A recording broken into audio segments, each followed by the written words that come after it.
sobre um assunto determinado a uma certa adoração de um certo povo, correto? Correto, gente?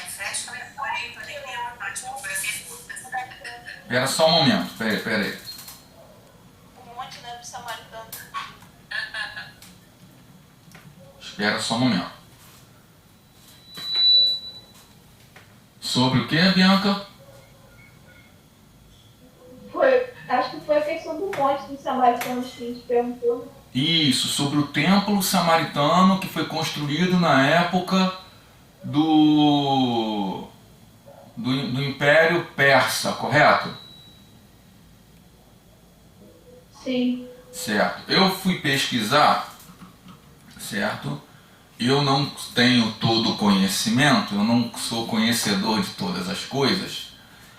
E o que acontece? Eu pesquisei em um livro, até em um livro que eu tenho aqui em casa, que eu vou mostrar para vocês, que é esse livro aqui. Eu não sei se está dando para vocês verem. Esse livro, ele conta a história do povo judeu desde a época do Gênesis até a época do século 7, até a queda do Império Romano. Eu acho que é o 7, eu acho, eu não tenho certeza, que é o, o século 7, né, do Império Romano. Conta todas as guerras, conta tudo. E eu fui pesquisar ali e conta em ordem cronológica. Aí eu pergunto para vocês, Bianca, Cristina e Lucas, como que era feito a adoração antes do... quando... lá no... Espera só um momento. Lá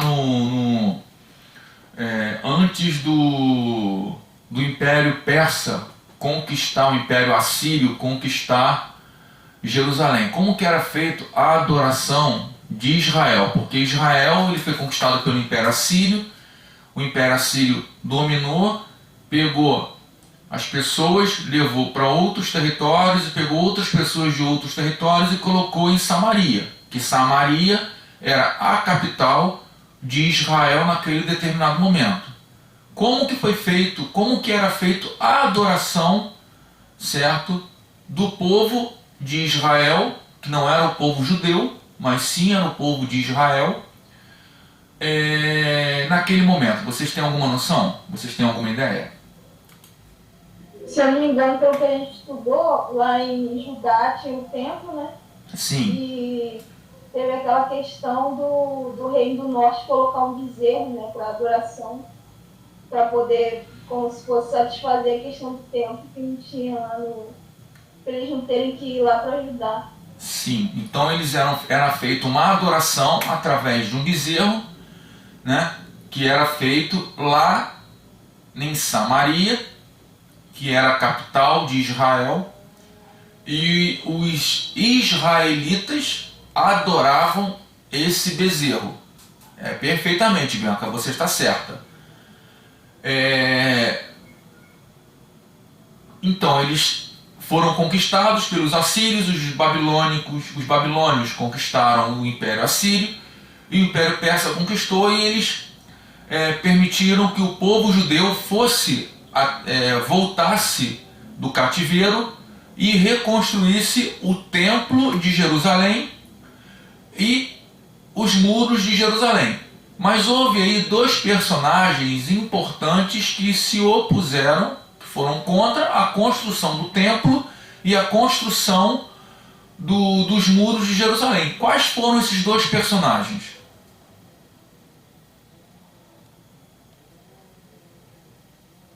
Tobias e Sanbalat. Isso, Cristina, Tobias e Sanbalat.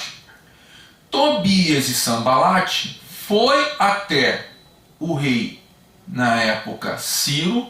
Eu não lembro se foi Ciro ou se foi Dario. Não, Ciro. Eu não lembro. Eu estudei, me desculpa. Aí no Império Babilônio? Não, Império... o Império Persa. O Império Persa. Persa, então foi Ciro. Eu creio que foi Ciro. Foi lá ao imperador e questionou, já que ele permitiu que os judeus reconstruíssem o templo, por que não eles não poderiam construir também um templo para adoração? O rei Ciro permitiu essa construção no Monte Gerizim, certo? Então, esse templo, Bianca, Cristina e Lucas, ele foi construído no Império Persa pelo rei, foi permitido pelo rei Ciro, certo? E quem construiu esse templo?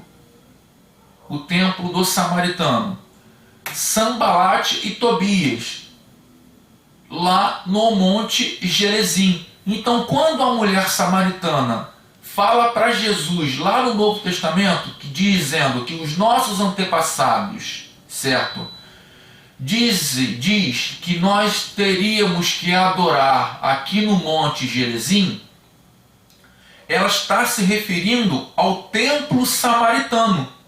Porque esse Monte Gerizim é importante também para os judeus, ou para os israelitas, lá no Antigo Testamento, lá na entrada de Josué, na Terra Prometida, lá em Deuteronômio, quando Josué e Moisés coloca o povo no Monte Ebal e no Monte Gerizim e dita as bênçãos e as maldições. Então ele é tão importante para o povo judeu e para o povo samaritano, ali naquele determinado momento. Então, quando a mulher samaritana diz isso, ela diz que aquele templo aonde nós vamos adorar, se é no Monte Gerizim ou se é em Jerusalém. E o que Jesus fala? Não, mulher, os verdadeiros adoradores têm que adorar o Pai em espírito e em verdade. Eu estou parafraseando, porque eu não vou gravar o versículo completo, né? Os verdadeiros adoradores adoram o Pai em espírito e em verdade. Então não importa onde você tem que adorar. O que importa é que você tem que adorar o Pai em espírito e em verdade. Então, nós vamos ver um pouco mais adiante que esse templo ele é destruído, certo? Não vou dizer agora quem é, mas ele é destruído, certo?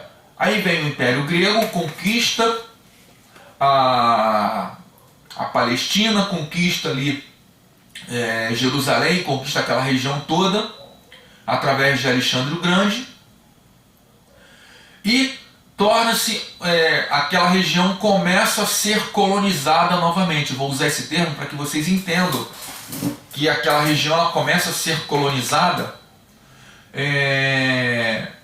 porque o intuito de Alexandre o Grande era fazer com que o mundo inteiro fosse helenizado. Vou usar esse termo, não sei nem se existe nos termos históricos, né, na história, né? Lucas pode até me corrigir.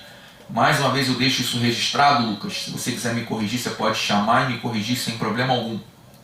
Então, Alexandre o Grande, quando ele vai partir para conquistar o mundo na época, ou quase na totalidade do mundo na época, porque a China já era conhecida, entre outros territórios, e ele não diz, né, não fala que ele conquista a China, não diz que ele conquista alguns países, né, o Afeganistão, que já tinha uma história, o Nepal já tinha uma história, então ele não conquista esses territórios. Já a história bíblica diz que ele não conquista esses territórios, certo? Então creio eu que ele não conquistou esses territórios. Então Alexandre o Grande, ele conquistou quase na totalidade o mundo. Ele queria helenizar, ele queria pegar a cultura da Grécia, que era uma cultura helenista. O que é uma cultura helenista?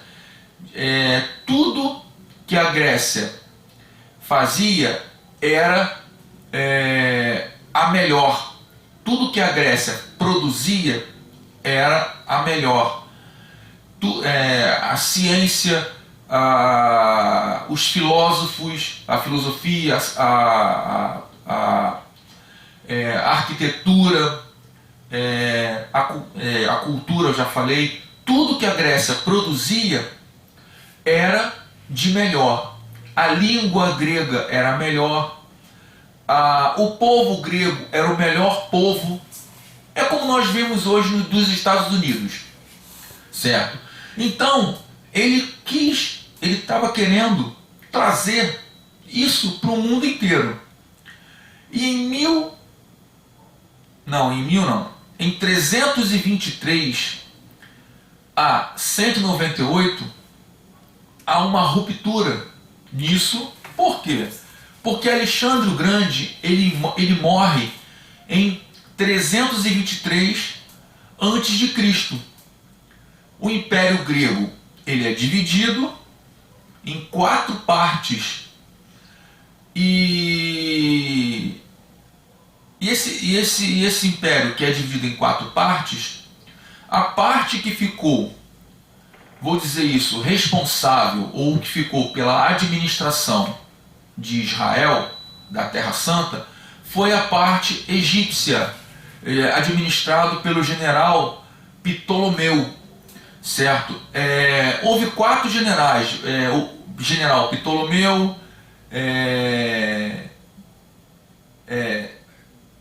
Cassandro, Seleuco e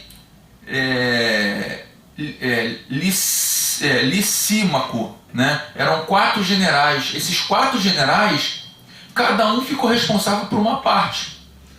E Ptolomeu ele ficou responsável pela parte que era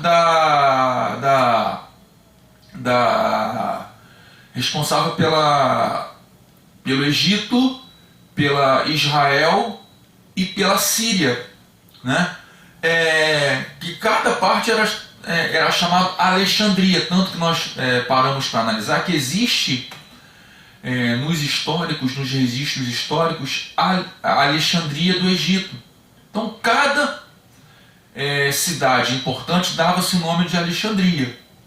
E nós vamos ver isso registrado em Daniel 8, 21, 22. E Ptolomeu ele fundou, né, essa dinastia, né, dos Ptolomeus, né, e deu início, né, uma nova, assim, como é que eu vou falar? Um novo período, certo? Que até então, com essas conquistas de que Alexandre o Grande estava conquistando os outros territórios, creio eu que ele morreu. Ele começou a conquistar e morreu em 3 anos do seu reinado. Quando ele começou a reinar, ele começou a conquistar os territórios e morreu 3 anos depois.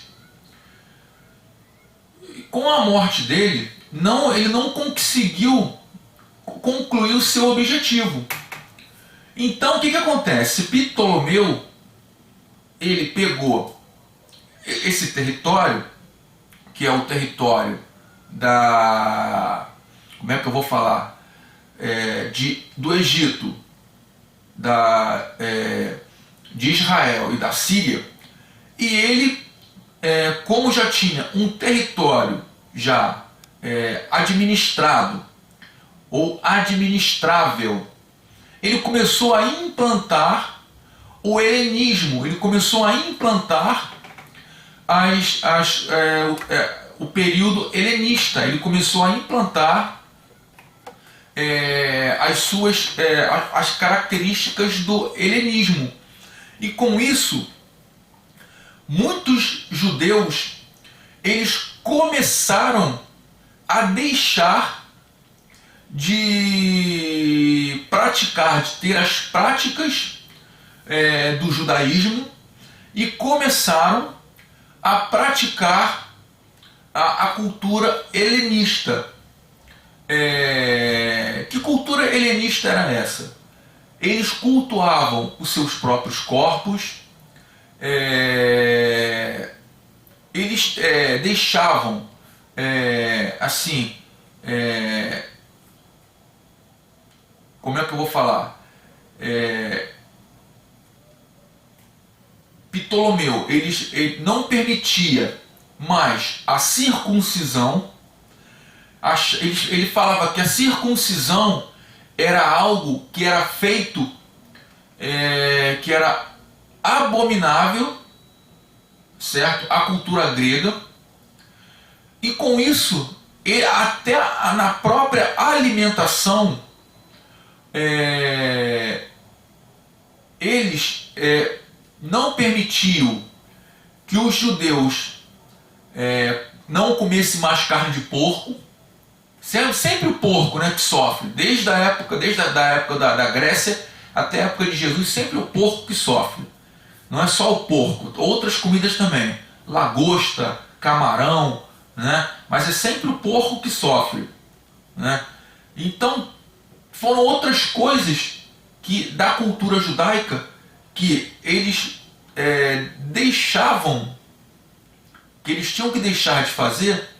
A cultura helenista, eles tinham que,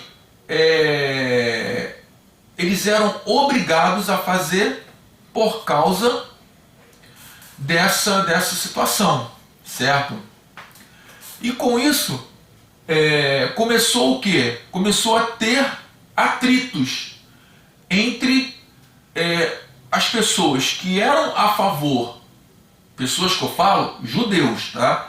Que eram a favor do helenismo e pessoas que não eram a favor do helenismo. Com isso começou o quê? A criar e começou a ter mais, como é que eu vou dizer, força algumas comunidades judaicas, certo? A partir desse ponto, começou, lembra que eu falei para vocês que lá na era daqui do período persa, começou a desenvolver, começou a ser criada os doutores da lei, começou a ser criada aqui no período persa, no período começou os escribas começou a ter maiores influências, começou a ter maiores poderes dentro das sinagogas. Aqui no período da era dos egípcios, através da Septuaginta, que foi a transformação da Bíblia hebraica para a Bíblia grega, nós vamos ver que um território, todo ele já tinha o quê? Uma só língua. Então, aqui, através dois partidos começaram a ter um grande poder. Começou o quê? Os judeus ortodoxos, que faziam parte lá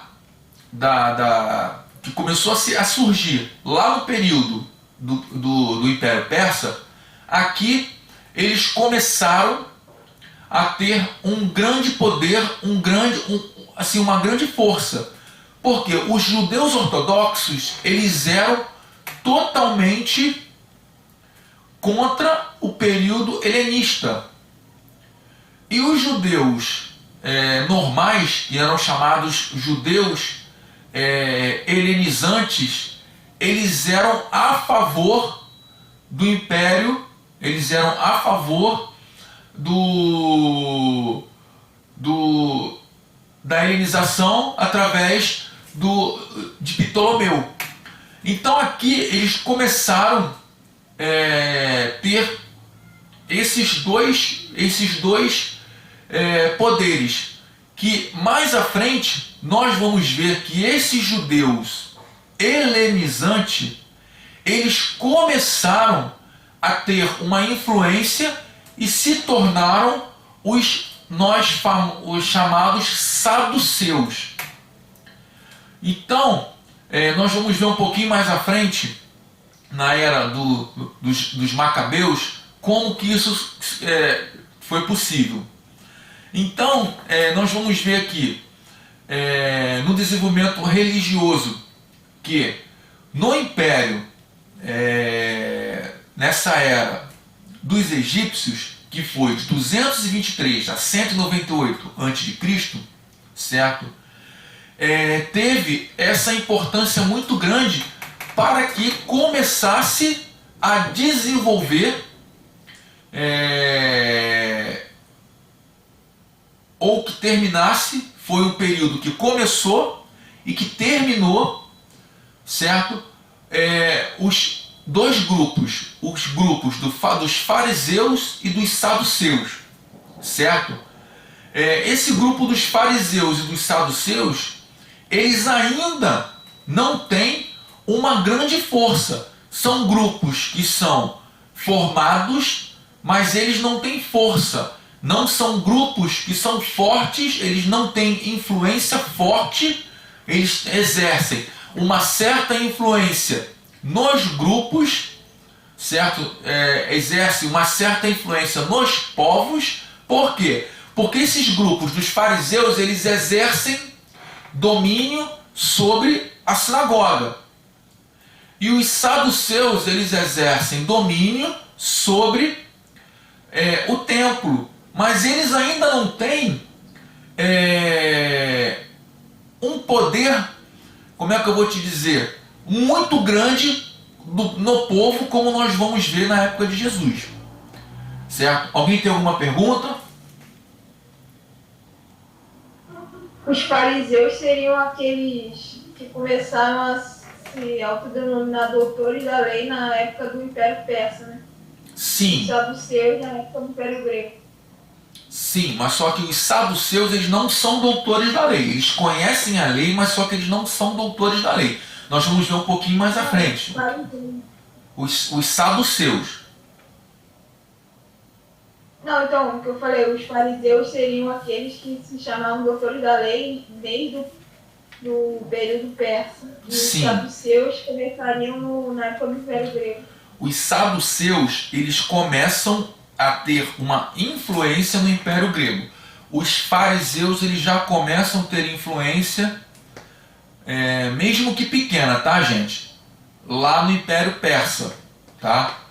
Mas aí a influência deles já são, ou será grande, lá na época de Cristo. Nós vamos ver um pouco mais à frente, lá no Império Romano. Alguém quer perguntar alguma coisa? Cristina quer falar alguma coisa? Só uma coisa que ficou, eu não entendi completamente. Sim. Lá na hora que você falou do monte. Sim. Tinha aquele então, Monte Gerizim, mas na época de Jesus ainda existia o templo em cima do monte? Não, nós vamos falar um pouco sobre isso mais à frente. E não existia mais o templo ele foi destruído. Ele foi destruído, mas não foi reconstruído. O templo foi destruído e acabou. Sim, e você disse que Tobias e Sambalat que pediram para construir, né? Sim. Esse templo. Sim. Só que eles eram do Reino do Sul, então, do pessoal que era de Judá? Não, Tobias e Sambalat, eles eram samaritanos, certo? Certo, Bianca? Você disse que ele pediu para Ciro, aí Ciro não seria do pessoal que foi não. de Judá. Não, você não entendeu. Tobias e Sambalat, eles eram os samaritanos, certo? Sim. Então, Tobias e Sambalate, foi lá no Império Persa, pediu autorização ao rei Ciro para construir um templo de adoração, já que já que ele permitiu que o povo judeu reconstruísse o templo dele. Então ele permitiu, eles pediram autorização para que Ciro pudesse também permitir que eles fizessem um templo. Então nessa época os samaritanos estavam sob domínio do Império Persa. Também. Todo Israel. Samaria, Judá, todas as 12 tribos de Israel, inclusive a Síria, inclusive todo o Império, até o Egito estava sob o domínio do Império Persa. Entendi. Entendeu? Então, sim. Tem como saber a origem assim deles, se eles eram do Reino do Norte ou do Reino do Sul? O quê? Tobias e o Sambalate? Olha, Cristina, tem como pesquisar sim. Agora não tenho como dizer, mas tem como dar uma pesquisada, tem como ver.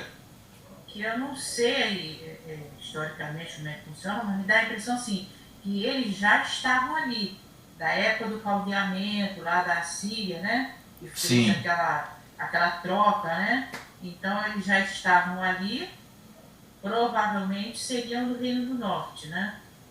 E aí eles veem o Reino do Sul retornando com autorização para construir o Templo em Jerusalém.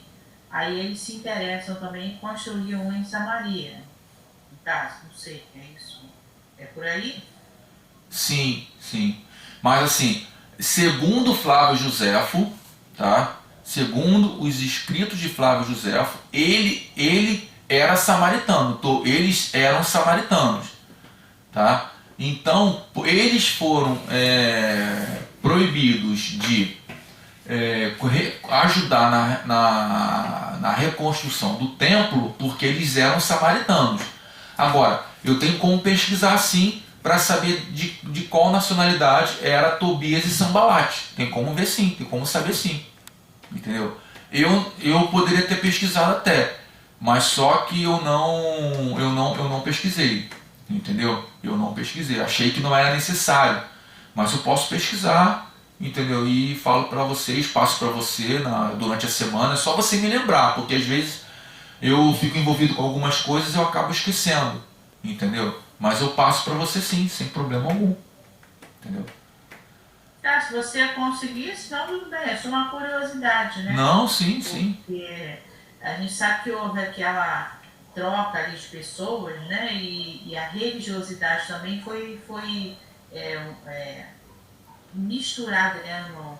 Inclusive eu acredito que Zorobabel, né, quando eles foram procurar, não aceitaram ajuda exatamente porque os samaritanos não eram bem vistos, porque a religiosidade deles, mesmo eles praticando o judaísmo, Sim. estava impregnada de outras vertentes religiosas de povos que tinham ido para ali, né? Sim. Então eles não aceitaram que eles não viviam o judaísmo puro, né? Sim, inclusive o Pentateuco samaritano, se você parar para ler, é totalmente diferente do Pentateuco normal. Ou seja, a Torá samaritana é diferente da Torá normal. E as pessoas acham isso normal, né? A CPAD não.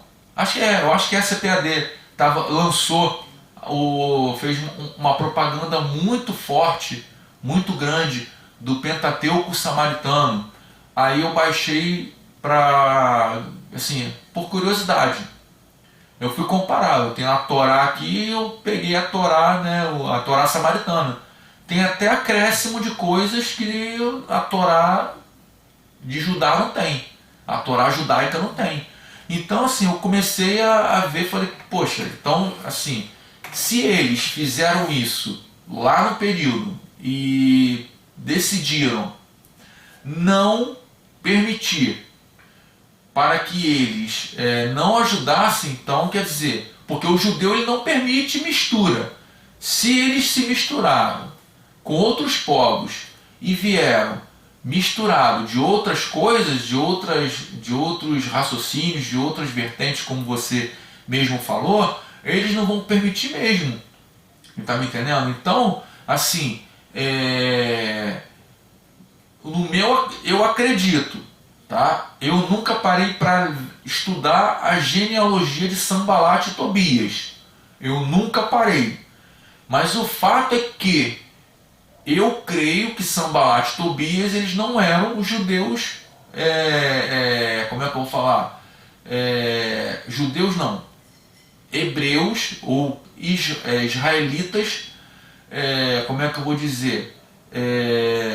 Nascido daquela forma ali, daquele que tenha uma, assim, como é que eu vou dizer? Vou falar o português claro. Israelitas nascido com conhecimento de Israel mesmo. Hoje em dia, a comunidade aceita judeus convertidos, certo? Mas aceita de uma certa forma meio assim, de lado. Ah, o cara é convertido, vamos tratar ele de uma maneira. É diferente do cara que nasce de lar judaico, entendeu? É diferente da pessoa que nasce de berço, é diferente. Então, eles jamais aceitam mistura. Povo que se mistura de um com o outro, eles não aceitam, por várias questões. Questão de, principalmente religião, principalmente, assim, como é que eu vou falar? Linhagem de fé. Eu não sei se eu estou sabendo passar. Tipo, o exemplo, herança de fé. Tá entendendo? Não sei se eu estou conseguindo passar para vocês o que é herança de fé. Herança espiritual. Esse é o termo correto. Herança espiritual. Tipo, um exemplo, Cristina. Pedro é uma pessoa que nasceu, que é filho de Joaquim e Marta. Mas só que Joaquim, o pai dele era espírita, e Marta, a mãe dele, era católica de pé roxo.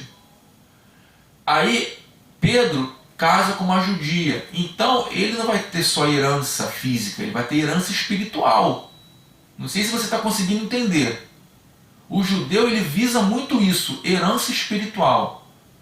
De repente a pessoa não tem nenhuma herança de dinheiro, mas tem uma herança espiritual boa. Então é isso que importa para o judeu. Tá entendendo? De repente o judeu é pobre. Então é meio que uma cultura de religião. Isso, perfeito, Bianca. Eu passei e você entendeu perfeito. Então o judeu ele visa muito isso. Cultura de religião. Cultura religiosa. Tá entendendo?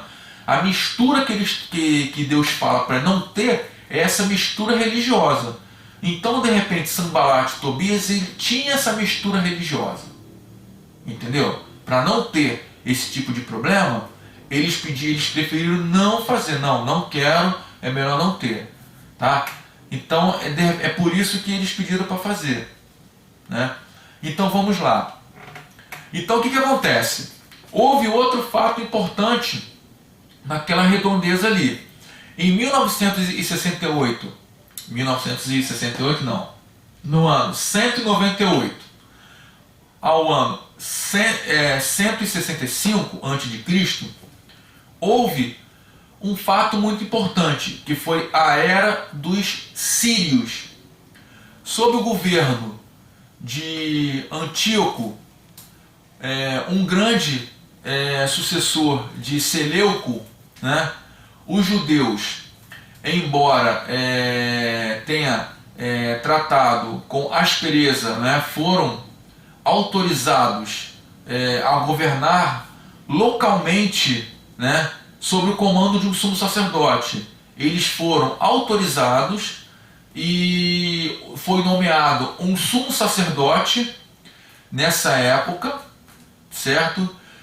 E tudo andava, né, tudo estava bem até que o partido, né, vou usar esse termo, partido, às vezes a gente fala que partido é partido político, mas isso não tem nada a ver com política. Vou usar partido dos saduceus, para que vocês possam entender, né? Melhor do que falar sobre divisão. Então, sobre o partido helenista, né, esse partido helenista, ele decidiu subornar, né, o sucessor, né, de Seleuco. E através desse suborno, houve um grande problema, né? E esse problema que teve, houve praticamente uma rebelião, uma guerra entre, como é que eu vou dizer, o Egito e os sírios. O Egito e os sírios entraram em guerra, por quê? Por causa desse tipo de problema, por causa desse problema que houve, dessa tentativa de fraude, dessa tentativa de suborno, né, desse período, como é que eu vou dizer, desse judeu ortodoxo, né, desse sumo sacerdote que ia entrar através, ia assumir o poder através dessa fraude. Então os sírios e os egípcios, eles começaram a entrar em guerra. E quem estava no meio dessa guerra? Quem estava no meio dessa guerra era Israel.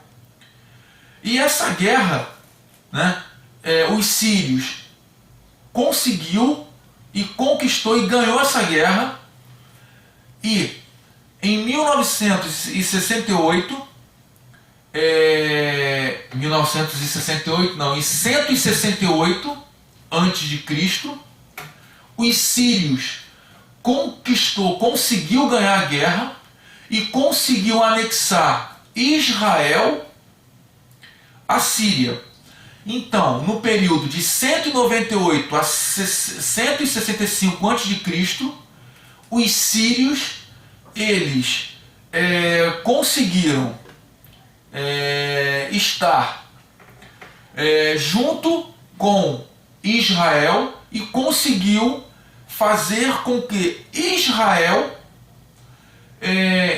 permanecesse sobre o domínio dos sírios, certo? E esse período foi um período que houve uma grande, como é que eu vou dizer para vocês, uma grande tranquilidade nesse período. Foi um período que houve um grande desenvolvimento espiritual e religioso. Foi um período que eles começaram a colocar tudo o que era feito através de tudo que o helenismo havia implantado em Israel. Eles começaram a colocar para fora, eles começaram a limpar Israel, eles começaram a fazer com que tudo que havia sido feito através daqueles períodos que eu falei para vocês, através como é que eu vou falar? Comida, das roupas, dos cultos aos corpos. Então, tudo o que havia sido feito, certo? Esse período que os sírios conquistou Israel foi um período que houve uma limpeza étnica, vou usar esse termo, espiritual, dentro deles. Então, foi um período que praticamente começou a ter esse problema a diminuir até extinguir esse problema do culto helenista, certo? Em 165 a 63, certo? Antes de Cristo, houve um sacerdote ancião chamado Matatias, da casa de Rasmon, que vivia com seus 5 filhos na aldeia de Modim, a noroeste de Jerusalém, certo? E esse sacerdote, um certo dia, né, um oficial sírio tentou nessa aldeia impor alguns rituais, certo? Pagãos. E Matatias se rebelou contra esse oficial e matou esse oficial. E esse oficial, né, ele assassinou esse oficial sírio e fugiu para as montanhas, fugiu para as regiões montanhosas, né? E quando ele fugiu, né, ele levou sua família e milhares de judeus fiéis juntaram-se a ele, certo? E dali para frente foi, no caso, registrado uma demonstração de zelo e honra à palavra de Deus. Por quê que houve uma demonstração de zelo à palavra de Deus? Mas, Antônio, você falou agora há pouquinho que o período helenista, o período sírio, foi um período de bonança, foi um período que estava sendo extinguido os cultos helenistas, sim, mas ainda existia alguns cultos pagãos, ainda existia alguns cultos que estava sendo oferecido a alguns deuses que não era o Deus de Israel. Então, esse momento que esse oficial sírio obrigou a esse sacerdote a oferecer, a cultuar a esse deus pagão, fazer esse ritual pagão, quando ele chegou e matou esse oficial, o povo daquela aldeia entendeu que era aquele momento de dar um basta de tudo aquilo que estava acontecendo, certo? E quando ele se rebelou e foi para as montanhas, aquela população daquela aldeia foi com ele e ele viu que tinha um apoio e começou o quê? Começou uma revolta chamada Revolta dos Martelos, certo? Essa Revolta dos Martelos, certo? Os 5 filhos de Matatias participou dessa revolta, certo? Com a morte de Matatias, né, os filhos dele participaram, né, e o principal filho, né, que nós vamos ver, que tem até um livro apócrifo que é escrito por ele, né, que é escrito em nome dele, que é Macabeus, ele participa dessa revolta de 166 a 160 antes de Cristo, certo? Esse livro, 1 Macabeus, ele conta todinha essa revolta, essa luta armada, e faz com que Israel se torne independente, tá? Durante um período de aproximadamente 70 anos. Israel fica independente aproximadamente 70 anos, tá? E não sei se vocês já ouviram falar, em 24 do dia 15 de dezembro até o dia 24 de dezembro, tem uma festa judaica, a festa chamada Festa de Hanukkah, que é a festa da dedicação. Essa festa, ela é uma festa em prol, certo, da luta armada, da festa da dedicação, que faltou azeite lá no templo e as luzes da menorá ficaram acesas durante 9 dias, tanto que a menorá ela possui 9 hastes, não 7, possui 9 hastes, e esses 9 dias o candelabro se manteve aceso até que fosse feito novamente o azeite da purificação, para que pudesse ser novamente colocado o azeite, para que pudesse purificar e pudesse acender novamente as lamparinas, tá? Alguém quer fazer alguma pergunta? Cristina, Bianca, Lucas? Só uma curiosidade, por que não são 7 hastes? Por quê? A menorá, elas são 7 hastes. A Hanukkah, elas são 9. Por quê? Porque foram 9 dias que ficaram acesas. Então, cada haste corresponde a um dia. Então, quando tem essa festa de Hanukkah, é acesa uma haste por cada dia. Então, a festa da dedicação é feita dessa forma. Se você for em Israel na festa da dedicação, ela é acesa cada dia uma haste, e ela é colocada na janela para todas as pessoas que passarem na rua ver que foi acesa, né? Essa haste, né?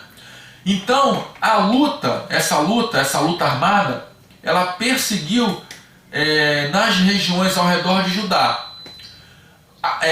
A Síria, né? Com a Síria surpreendendo várias tentativas frustradas de derrotar os macabeus, elas acabou saindo, certo? E dando essa independência para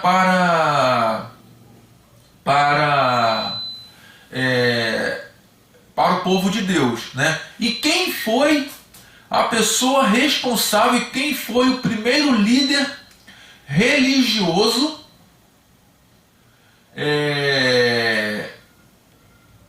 dessa nação independente, dessa nova nação independente? Vocês têm alguma ideia?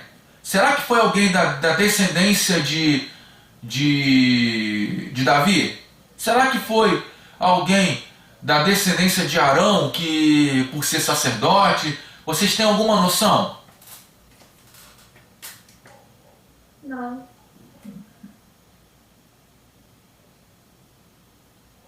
Tem alguma noção, Cristina?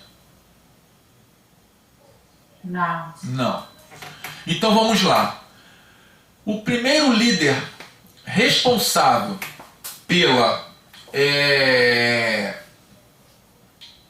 nação independente foi o chamado João Hircano.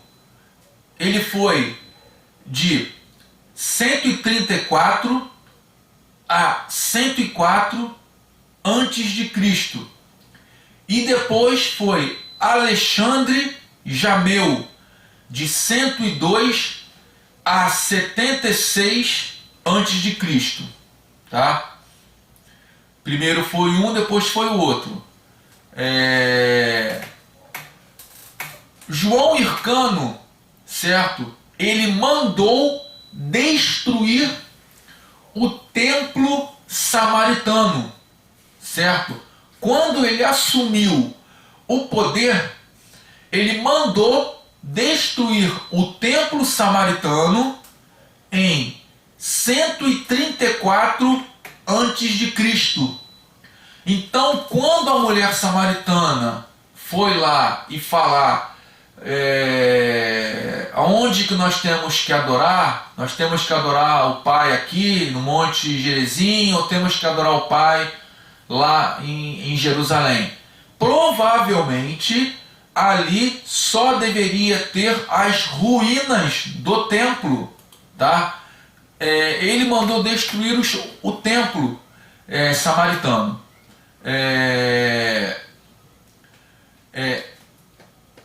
E outra coisa, ele não era da descendência de Davi. João Hircano, ele não era da descendência de Davi. Ele pertencia à linhagem dos judeus ortodoxos. Ou seja, em vez dele ser um rei, em vez dele ser da linhagem real, ele era da linhagem dos fariseus. Ou seja, em vez de ele ser um rei, ele era um fariseu. Um fariseu estava naquele exato momento, certo? Naquele exato momento,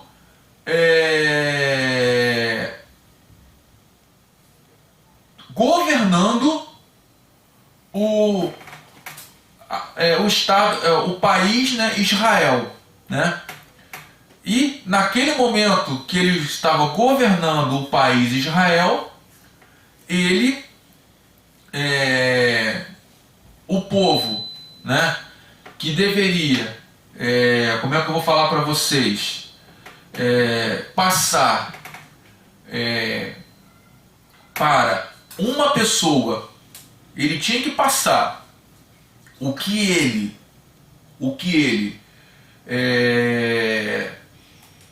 como é que eu vou falar? O que ele conquistou, ele tinha que passar para a descendência de Davi, a descendência real. Mas não, ele conquistou e se tornou o primeiro rei e ficou até o outro assumir, e o outro assumiu, que era descendente dele, e morreu também e permaneceu, tá? E veio o Império Romano em 64, eu vou falar aqui, gente, até 4 a.C., tá? Que 4 a.C., aí depois tem Pilatos, aí eu não vou falar porque aí vai demorar muito e vai ser muita coisa. Que aí tem alguns assuntos também que eu quero comentar com vocês. Aí tem aqui, eu vou falar de 63 a 4 a.C., certo? Tem alguma pergunta dos Macabeus?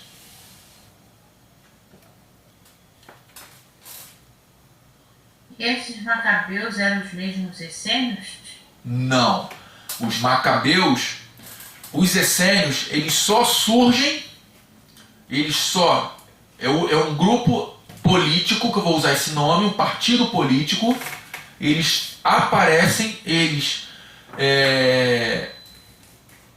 surgem somente no Império Romano. Até então não surgem os essênios. Os essênios não aparecem, não surgem em nenhum outro momento. Os essênios, eles surgem, são vários grupos que surgem, e tem um líder que ele surge dos fariseus, é um grupo, eles veem os essênios, eles veem que o farisaísmo, né, o partido dos fariseus, é tão sujo que o líder dos essênios sai dos fariseus e vai para o isolamento, e ali ele estuda a palavra, e através do estudo da palavra eles se fortalecem, mas só que eles se formam no Império Romano, Cristina. Nós não vamos ver os essênios de jeito nenhum em nenhum outro lugar.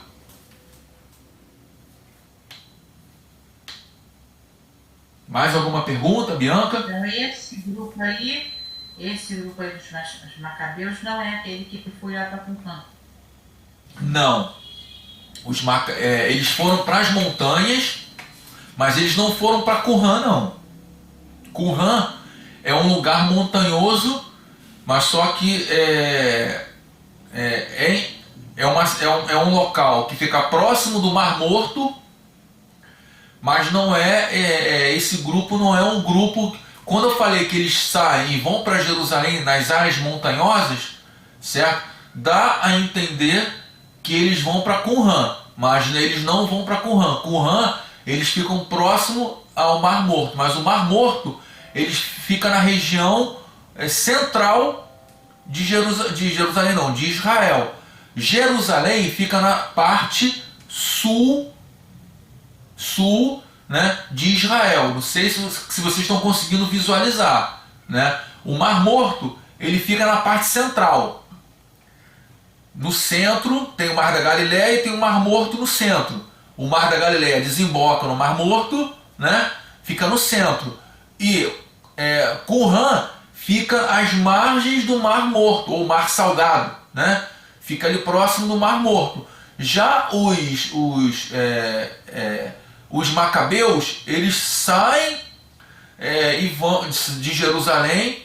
Aliás, eles saem da parte de Jerusalém. Deixa eu só colocar aqui novamente. Eles saem da casa de Asmon, na aldeia de Modim, e da região noroeste de Jerusalém, certo? E vão para as regiões montanhosas de Jerusalém. Entendeu? Eles não vão eles não sobem até a parte central de Israel e habita aquela parte ali do Mar Morto, não. Tá? Mais alguma pergunta? Bianca, Cristina, Lucas?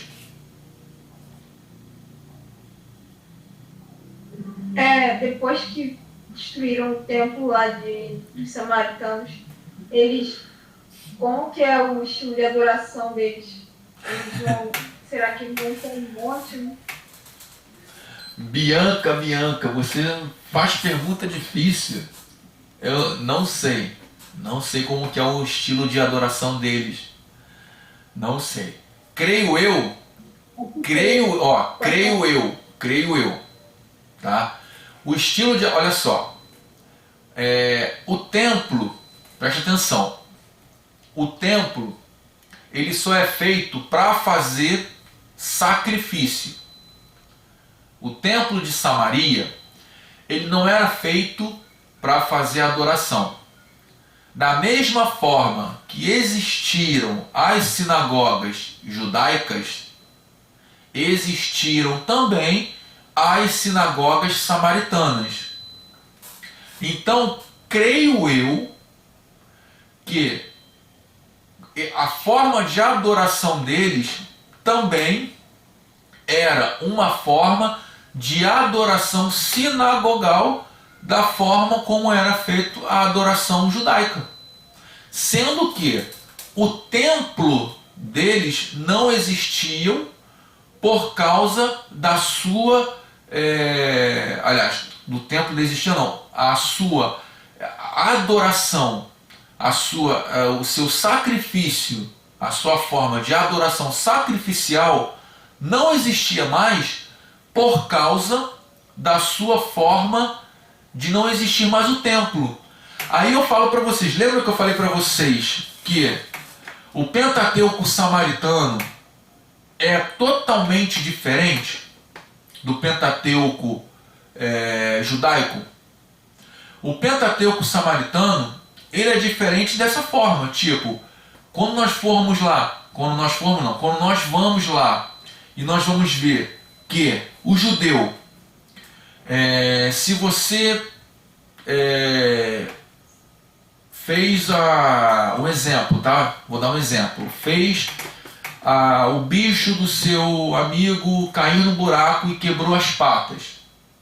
Você tem que restituir 2 vezes o animal do seu amigo, ainda tem que dar um sacrifício ao templo para restituir o animal do seu amigo para pedir perdão a Deus. Estou dando exemplo. No Pentateuco samaritano, não existe a restituição por sacrifício. Como que é? Diz que você tem que restituir 2 vezes, e quando você for dar lá, quando você tem que fazer o sacrifício em animal, ele pede para você restituir financeiramente à sinagoga. É o que o judeu faz hoje, tá? É o que o judeu chega na sinagoga hoje e faz. Quando ele chega para prestar Yom Kippur, hoje, o que é Yom Kippur? Você dá uma oferta. Você não vai sacrificar hoje um boi. Não vai na sinagoga sacrificar um boi. O que você faz? Você vai na sinagoga e dá o sacrifício como? Através de quê? De oferta. Tu dá uma oferta, certo? Através de dinheiro. Essa que é feito. Então os samaritanos, eles faziam isso lá atrás, quando o templo dele foi destruído, tá? O Pentateuco samaritano é assim, e eu creio, tá, que eles modificaram o Pentateuco deles por causa disso, por causa desse fato de de não ter mais o templo na época de Cristo. Respondi sua pergunta, Bianca, ou não? Sim, eu fiz essa pergunta porque eu vi uma série que está famosa agora sobre a história de Jesus. Aí mostra lá em Samaria, na época de Jesus, aí mostra como se fosse eu não sei exatamente se era um templo ou se era uma sinagoga. Eu sei que tinha um Pentateuco lá, e aí tipo assim, era como se fosse um altar, em cima tinha um Pentateuco, não tinha nenhum livro profético, só tinha Pentateuco. E tinha um moço que era tipo um sacerdote, porque tem aquelas roupas tipo de Arão. Sim. Urim, Tumim na frente, sim, assim. Aí eu fiquei assim pensando o que seria aquilo, né? Sim, e outra coisa, os samaritanos, eu li um livro, tá? Eu li um livro, tá? Isso não quer dizer que seja verdade. Diz nesse livro que os samaritanos acreditam somente no Pentateuco, não acredita no restante dos livros, tá? Acredita somente no Pentateuco. Eu li esse livro, tá? Não é nem meu, não sei nem o nome. Um colega meu me emprestou, peguei e li. Tá, na época eu trabalhava até na LIC, lá na Contax. Aí eu peguei e li. E falei, engraçado. Poxa, deixa eu dar uma olhada aí. Tava lá de bobeira, lá sem fazer nada. Tava lá esperando lá para fazer treinamento. Aí eu peguei e li.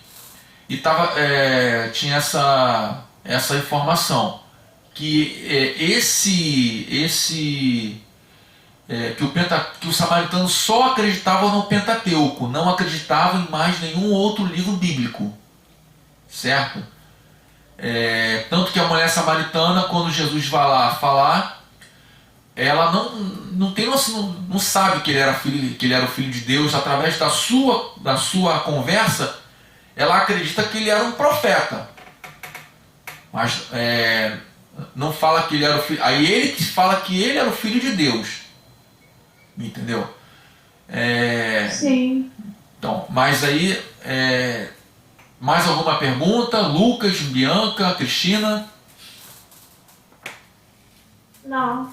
Então eu vou prosseguir para o Império Romano. O Império Romano tem algumas coisas aqui que vai chamar a atenção de vocês, e creio eu que é o mais complicado. É o mais complicado, não, o mais longo.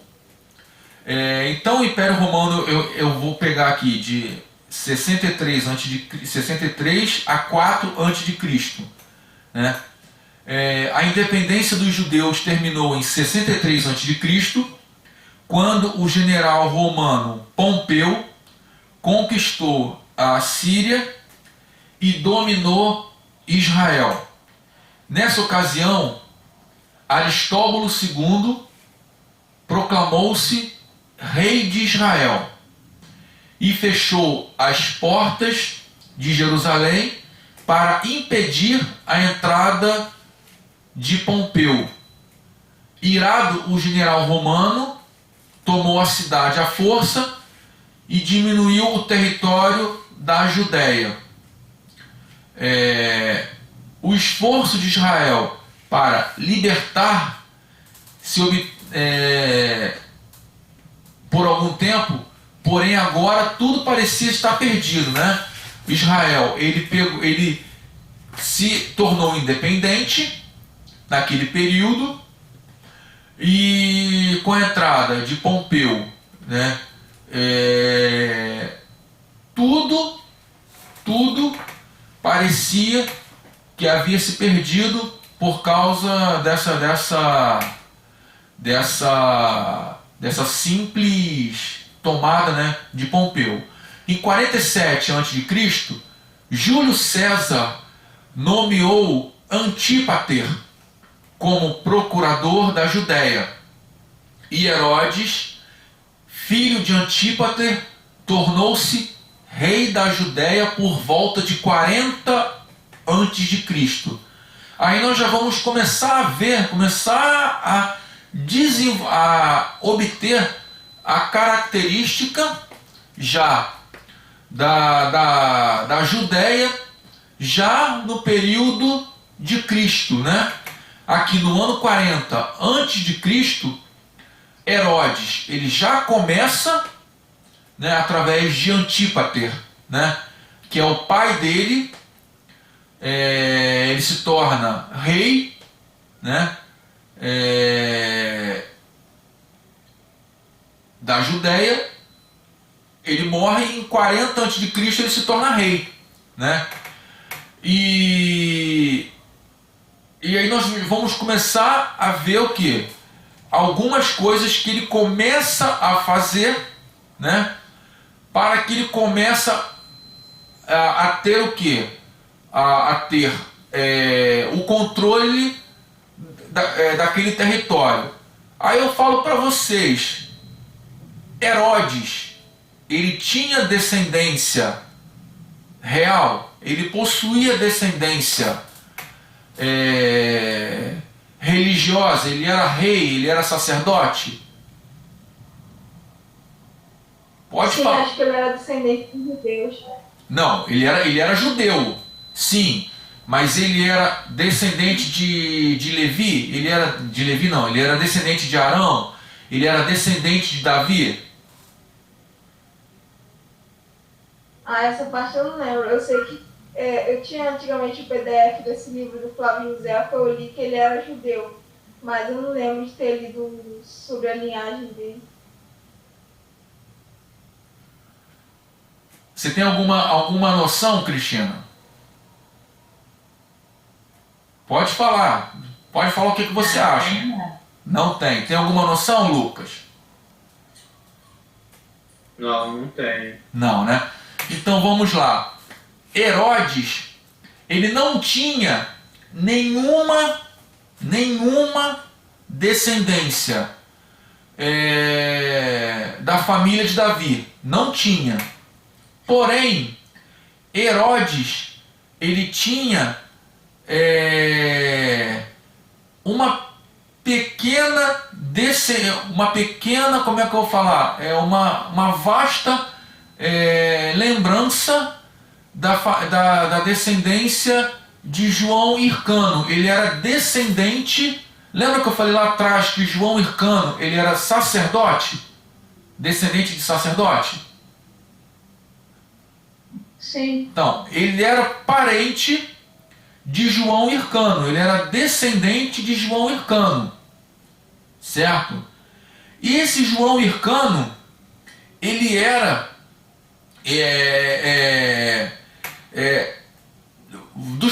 do partido dos helenistas, tá? Que também o partido dos helenistas, eles se desenvolveram, houve, vou usar esse termo, né? Houve uma transformação e passou a se chamar os asmoneus. E esse João Hircano,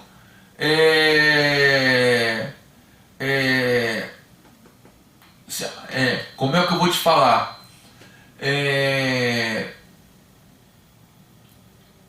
Por ele ser,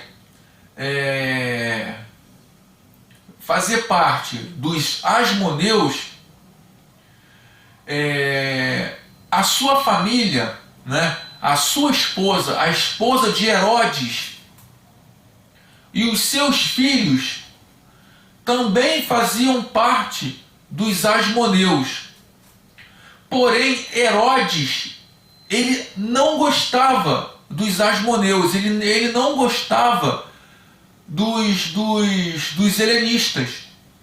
Então, quando nós paramos para ver lá na passagem bíblica que fala que Herodes mandou matar a sua mulher e os seus filhos, certo?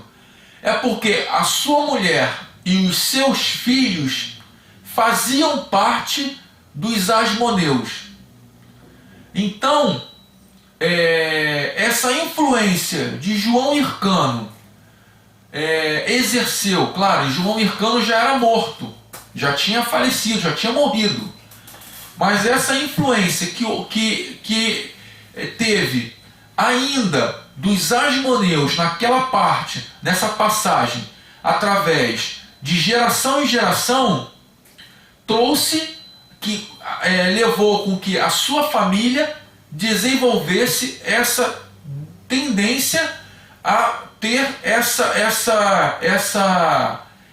situação de que sua família fosse uma família que tivesse um desenvolvimento para esse lado. Então, Herodes mandou matar. Aqui nós não vamos mais falar dos helenistas, nem quando nós falamos dos helenistas, nós falamos também dos asmoneus. Daqui para frente, nós não vamos mais falar disso. Nós falando disso, nós acabamos, daqui para frente, Herodes manda matar todos eles e acaba com esse partido, tá? E daqui para frente, nós vamos ver o surgimento de alguns outros partidos políticos, como os fariseus, os saduceus. Os fariseus e os saduceus, eles já vêm vindo desde lá do Império Persa. Mas nós vamos ver aqui o surgimento. Oi? Eu fico um pouco confuso o motivo dele ter mandado matar os asmoneus. Porque os asmoneus, Bianca, ele tinha principal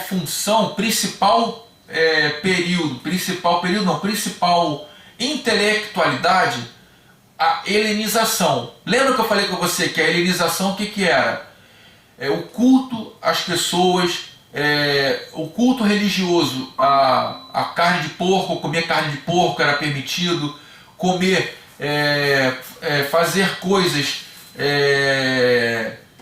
que era contra a lei judaica. Lembra que eu falei para vocês isso lá no início?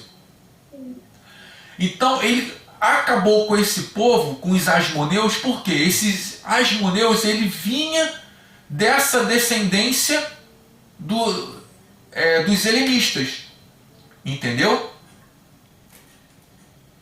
Ah, sim, mas só mais uma coisa, esse Herodes era descendente dos asmoneus, não? Ele era descendente de João Hircano. mas ele não pertencia ao partido dos asmoneus. É como se fosse um exemplo. Eu sou Antônio, sou cristão, mas a minha denominação é batista. Você é Bianca, é cristã, mas você é presbiteriana. Tá entendendo? Sim. Então, ele é Herodes, é judeu, porém, ele é fariseu. Estou dando um exemplo. Ele é fariseu. O parente dele é João Hircano, é judeu, porém, ele é asmoneu. Tá entendendo? Ah, sim, agora entendi. Entendeu, né? Então, daqui para frente nós vamos falar agora do desenvolvimento religioso. Nós vamos falar alguns partidos políticos, tá? Que foi desenvolvido nessa época, tá? Não vai dar tempo de eu falar sobre alguns assuntos, e eu vou falar semana que vem, que eu vou falar sobre o Evangelho de João. Está contido no Evangelho de João esses assuntos que eu vou falar semana que vem. Fariseu. O que é fariseu? A palavra fariseu significa separado, tá? Ela surgiu no reinado, esse nome fariseu. Antes o nome não era fariseu. Lá no Império Persa era o que? Veio como escriba. Aí depois lá no Império Persa veio como doutores, até mesmo no Império Persa veio como doutores da lei. E esse nome fariseu, ele veio no reinado de João Hircano, tá? E os fariseus, eles dependiam basicamente dos escribas, e eles eram doutores da lei, tá? E a religião de Jeová, eles defendiam a lei e a religião de Jeová. O que é Jeová? Jeová é Deus em hebraico, ou Yahvé no português, aportuguesando, tá? A ênfase dos fariseus era a fidelidade absoluta às escrituras. Eles davam ênfase às escrituras, tá?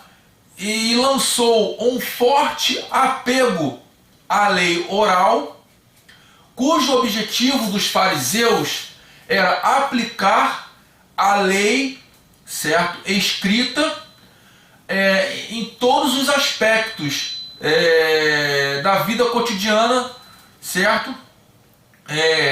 No início dos ministérios de Jesus, a lei oral ela estava tão engessada, tão presa, tão fixa, né?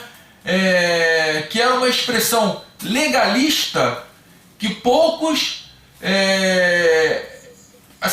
pessoas, né, costumava botar em prática, costumava a exercer, né, essa lei. Então, os fariseus, eles usavam essa lei oral para o seu próprio benefício. Muitas vezes nós vamos ver Jesus falar sobre isso, que eles usavam a lei oral para o seu próprio benefício, para o benefício dele. E assim, chegou o ponto da interpretação da lei. O que é a lei oral? Vocês têm alguma noção do que seja a lei oral?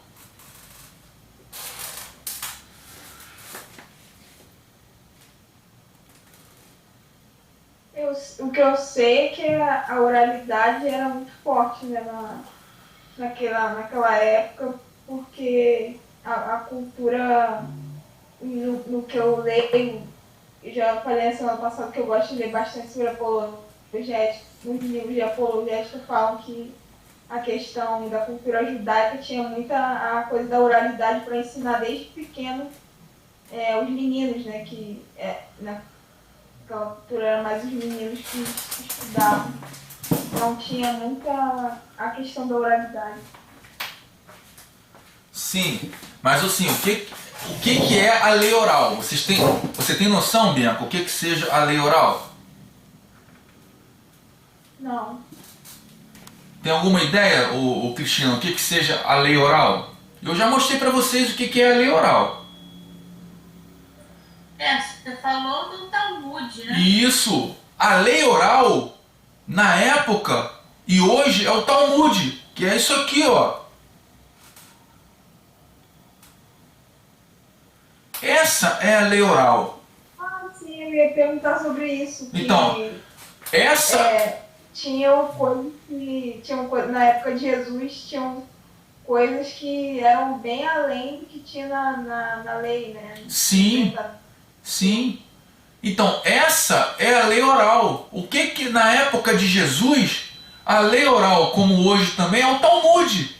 Então, o Talmud, ele começou a ser escrito quando teve lá o período babilônico. E ele parou de ser escrito no ano 70 depois de Cristo. O último Talmud, ele foi escrito no ano 70 depois de Cristo. Então, gente, eles davam-se muito mais ênfase à lei oral do que à lei escrita. Claro, o culto sinagogal, que é o culto da sinagoga, tem a lei, tem a Torá, tem o estudo da Torá, mas também tem o estudo da lei oral. Tem quando nós tem o período do Shabat, nós ficamos o dia inteiro na sinagoga. Não é estudando só a Bíblia, não, é estudando a lei oral também. Paramos para estudar todos os princípios da lei oral. Então, os fariseus pega a interpretação da Torá e coloca da forma como ele quer na lei oral, da forma como eles querem, dos princípios como eles querem. Então, para eles, a lei oral, que é o Talmud, é muito mais importante do que a lei escrita. Já os saduceus, eles são diferentes. Esse nome, saduceus, ele é derivado da palavra Zadok, que vem do hebraico tzadiki, que significa grupo diretamente ligado ao sumo sacerdote. Esse nome tzadiki, ele significa ligado ao sacerdote, ao sumo sacerdote. Ou seja, os saduceus, eles eram um grupo que eles eram totalmente ligados aos sacerdotes, certo? E que não dependiam dos escribas, tá? E o que parece, né, os sacerdotes demonstravam maior interesse aos aspectos sociais, políticos e seculares, né, do que os seus ofícios, né? E sua mentalidade era bastante atraente, e muitos líderes judeus, né, pertenciam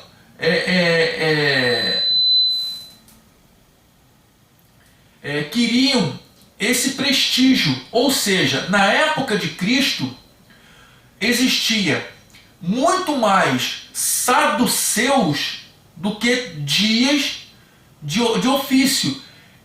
Costuma-se dizer, né, se vocês forem parar para estudar, né, existiam na época de Jesus 365 saduceus em serviços do templo. Ou seja, um saduceu para cada dia.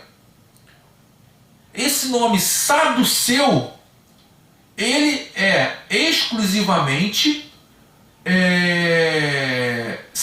para fazer os serviços no templo. Quando a palavra fala lá, quando você vai lá e vê um filme de Jesus e fala que os fariseus, que Nicodemos é fariseu, aí aparece ele exercendo um serviço no templo. Nicodemos não era fariseu. Se realmente está escrito na palavra, que eu não lembro, e até Cristina pode ver isso para mim, se realmente está dizendo, se Nicodemos é fariseu, Nicodemos não é representante ele não faz esse serviço no templo. Se ele é fariseu, ele trabalha na sinagoga. Aí você vê lá ele tirando serviço no templo. Oi? Naquela cena que eu falei, ele é mostrado como uma pessoa que dá um ensino na sinagoga. Então, isso não é verdade. Se ele dá ensino na sinagoga, Nicodemos ele é fariseu, não é saduceu. Tá me entendendo? Eu não sei o que isso aí que eu estou falando para vocês. Não está escrito aqui no meu esboço. Não está escrito. Tá? Vê para mim, Cristina, por favor. Então, gente, existe uma coisa muito grande, muito assim, uma mistura muito grande sobre fariseus e saduceus, mas é simples. Fariseu é aquela pessoa que dá serviço na sinagoga, e saduceu, ele dá serviço no templo. Anás e Caifás é saduceu. Jairo é fariseu. Jairo, ele é chefe da sinagoga, ele é fariseu. Aí eu falo para vocês, o sinédrio, existia fariseus e saduceus? Existia. O que é um sinédrio? Sinédrio, como está na palavra, eram tribunais locais que eram para julgar o povo em determinados assuntos. Então, gente, quando fala-se que Nicodemos é fariseu, ele está lá no templo, isso não procede, isso não é verdade. Claro, isso vai agredir nossa fé? Não, mas o que eu estou falando para vocês é que nós temos que ver e saber o que é certo e o que é errado. Tá entendendo, gente? Aí tem um outro grupo religioso, que é o grupo dos herodianos. O que são o grupo dos herodianos? É um grupo que eram a favor dos Herodes. Herodes do governo de Herodes. Esse grupo que era do governo de Herodes, existiam vários Herodes. Herodes é um nome que era um nome político, é o nome de um rei, é um nome comum, certo? Eu fui fazer uma pesquisa, tem alguns livros que fala que Herodes é um nome dado ao rei da Judéia.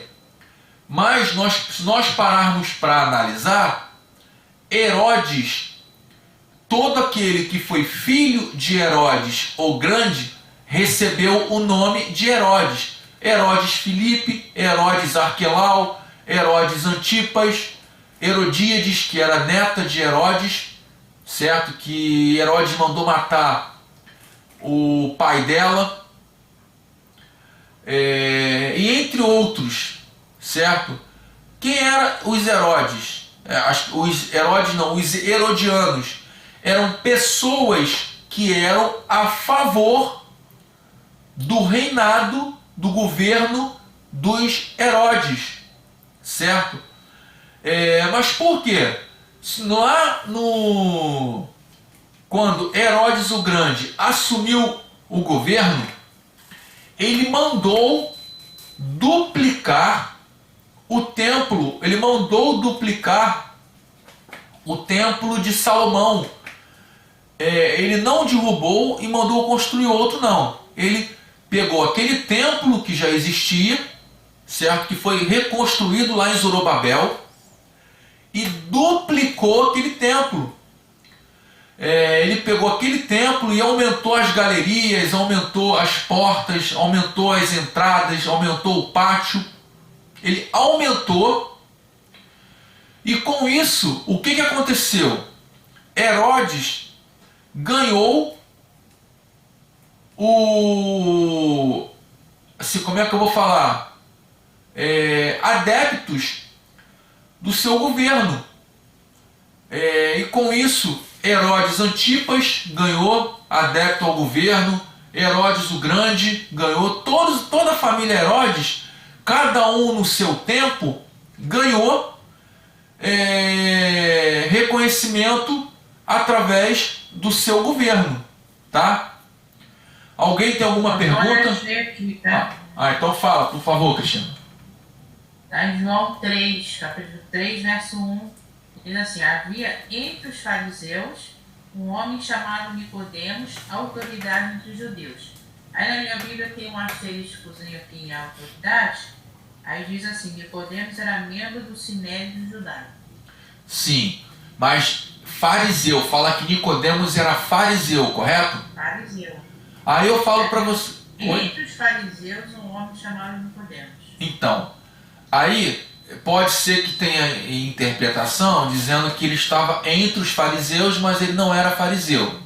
Mas eu costumo dizer, pelo que você me falou... Fariseu fazia parte do Sinédrio judaico? Fazia. Fariseus, saduceus... Do Sinédrio judaico. Fariseus, saduceus, escribas e pessoas ricas da sociedade judaica faziam parte do Sinédrio, tá?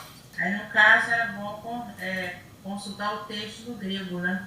Eu vou ver. Isso nos parece. Eu vou ver. E tudo isso, Cristina, anota e manda para mim, para poder eu tirar essa dúvida para a semana que vem, tá? Porque tem mais outra? Qual é a outra? Que eu não me lembro mais. aquela que eu te falei, eu esqueci também. Lembra?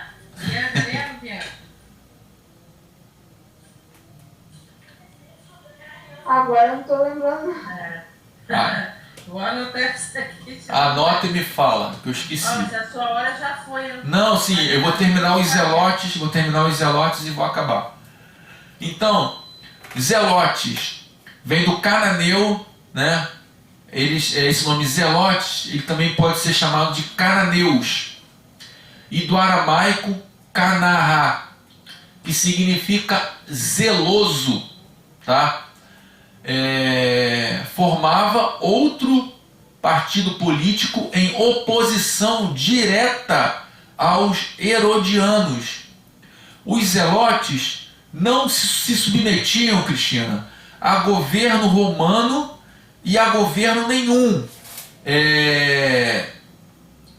E eles, a exemplo dos fariseus, certo? Eles eles não achavam, certo, que o Messias iria derrotar, e o Messias não veio para derrotar o Império Romano com o seu braço, mas algumas pessoas achavam que o Messias ia vir para derrotar e para ganhar o Império Romano com a força do seu braço, certo? E os zelotes, eles achavam que o Messias tinha que vir para derrotar o Império Romano, né? No caso, na opinião dos zelotes, Deus ajudava somente aqueles que se ajudavam, né?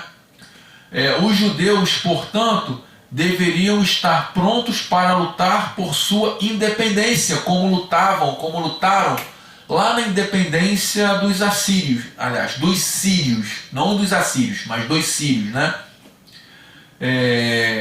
Os zelotes combinavam fanatismo dos fariseus e com uma pitada de espírito nacionalista impetuoso, certo? Seus ensinamentos realçavam a liberdade por uma força humana em vez de uma esperança pela intervenção de Deus, certo? E, para finalizar, os essênios. Os essênios também surgiram na era romana. No Novo Testamento, eles não são mencionados. Na verdade, os essênios, eles não são mencionados em lugar nenhum, certo? No Novo Testamento. Mas assim, nós recebemos um presente muito interessante dos essênios, certo? Porque foram descobertos agora no Mar Morto quase toda a Bíblia, lá em Qumran, certo? Porque os essênios, eles formavam um tipo de seita que eles pegavam tudo que eles tinham, faziam cópias, certo? Estudavam, e a principal característica dos essênios era o que? Era ter uma espiritualidade. Eles misturavam. Eles não se misturavam. Eles se preocupavam em ter uma espiritualidade através da lei, da Torá. Eles não se preocupavam em ter ensinamentos através da lei oral, e eram pessoas que não se preocupavam em ter discípulos. Eles não discipulavam. Para nascer essênios, tinham que ser essênios, tinham que nascer desse povo. Eles não se preocupavam em fazer e evangelizar e fazer pessoas evangelísticas dessas pessoas. Então, os essênios foram um grupo muito importante para nós hoje, porque eles eles mantiveram toda a Bíblia original. Claro, eram cópias das cópias das cópias das cópias, mas quando eu falo em original, na língua original, certo? Até o nosso tempo de hoje, através lá da preservação lá do Mar Morto, tá?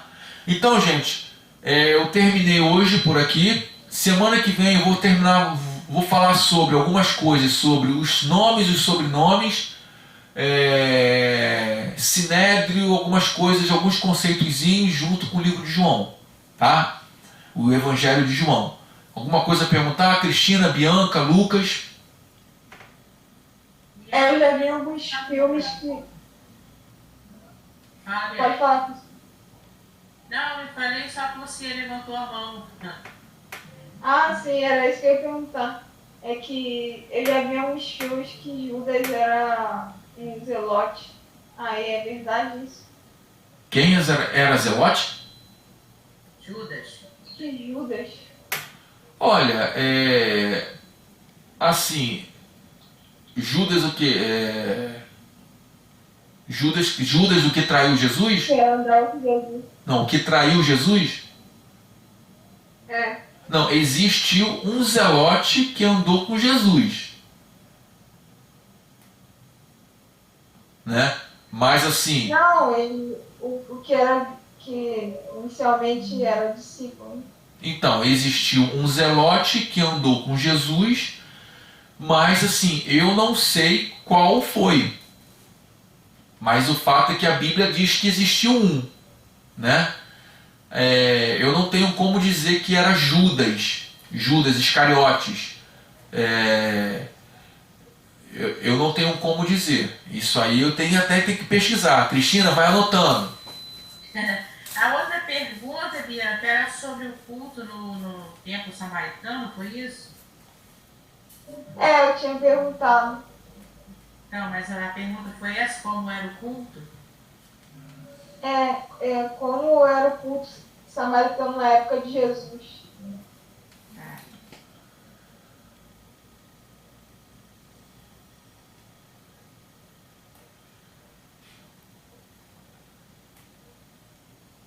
Mais alguma pergunta, Lucas? O outro era se Judas era do zelote, né? E você falou